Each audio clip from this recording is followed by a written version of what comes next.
আমার কাছে একটি কলম আছে, নিয়ে নেবেন? নেবেন না কেন? আরে নিয়ে নিন, নেবেন না? আচ্ছা, তাহলে কি হলো? এই কলমটি আমার কাছে থেকে গেল, তাই না? তো মানুষ যদি আপনাকে কটু কথা বলে, আপনাকে গালি দেয়, আপনাকে অপমানিত করার চেষ্টা করে, তাহলে কি করবেন? আপনি গ্রহণ করবেন না। তাহলে কি হবে? সেই কথাটি বা সেই অপমানটি তার কাছেই থেকে যাবে। হ্যাঁ, ঠিক এমনই আমরা কিছু কথা শুনে থাকি বড় বড় মোটিভেশনাল স্পিকার্সদের কাছ থেকে বা বহুত খুব জ্ঞানী লোকেদের কাছ থেকে। কিন্তু আসলে কি কথাটা ঠিক? এটা তো একটা বস্তু, এটা তো একটা কলম।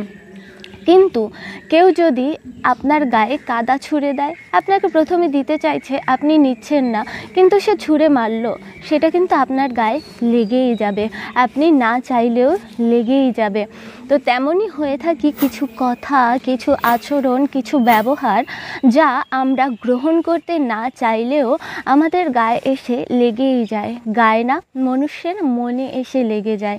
যেমন বলা হয়, বাক্য হচ্ছে বাণ, তা যদি একবার তীর থেকে বেরিয়ে যায়, তা সোজা গিয়ে সামনের লোককে প্রহার করে। হতে পারে সেটা জীবনদায়ক হোক, হতে পারে এটা জীবন নাশক হোক। যেমন ধরুন, আপনাকে যদি কেউ খারাপ একটা কথা বলে, আপনি নেবেন না, আপনি হেসে চলে আসলেন, কিন্তু সেটা কি হবে? আপনার মাথায় ঠিক রয়ে যাবে। আপনি সারাদিন ওটা ভাববেন যে আহা, আমাকে এভাবে কি করে বলে দিতে পারলো, এভাবে কখনোই আমাকে বলা উচিত হয়নি, আমি তো এটা ডিজার্ভ করি না।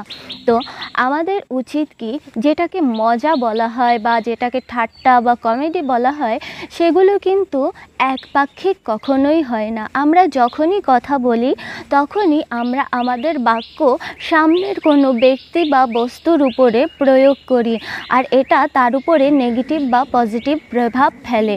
সে কারণে আমাদের কি করা উচিত? সব সময় ভালো কথা বলা উচিত।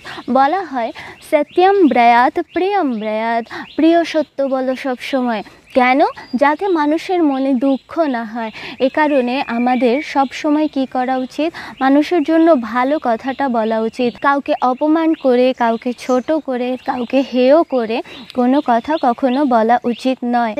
আপনি এটা সিম্পলি ভেবে নিন যে আপনি যে কথাগুলো তাকে বলছেন, সেই কথাগুলো আপনার নিজের বেলায় শুনলে আপনার কেমন লাগতো। যদি খারাপ কথা হয়ে থাকে আর আপনি যদি মানুষ হয়ে থাকেন, তাহলে অবশ্যই আপনার ভালো লাগবে না। সেক্ষেত্রে কি করা উচিত? প্রথমে ভেবে চিনতে তারপরে কথা বলা উচিত। এই কারণে কি বলা হয়, অনেক কথার অনেক দোষ, ভেবে চিনতে কথা কোষ। তো আমাদের কি করতে হবে? অবশ্যই সব সময় ভেবে চিনতে কথা বলতে হবে।